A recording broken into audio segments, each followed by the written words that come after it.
today they have looked upward. One by one, they scale the rough bark of the acacia. The target is the massive stick platform of a secretary bird's nest. The first intruders reach the summit. They discover a clutch of large, protein-rich eggs. But the parent has returned. Dropping from the sky, the secretary bird strikes with immediate fury. The conflict shifts from the heights to the dusty plain below. On level ground, the secretary bird, Sagittarius serpentarius, appears to have the advantage of reach.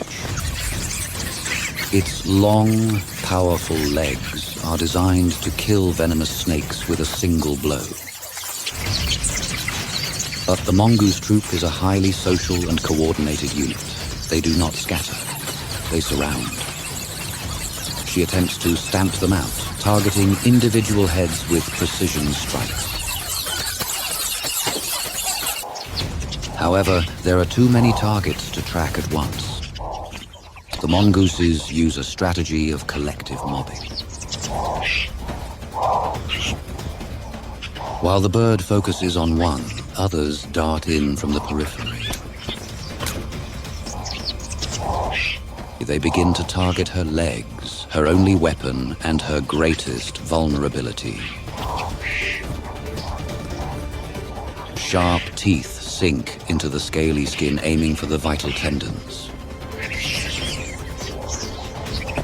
A secretary bird depends entirely on its mobility to hunt and survive.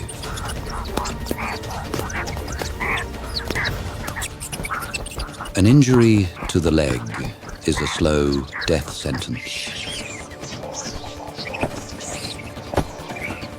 The mongooses are relentless, driven by the scent of blood and the heat of the fray.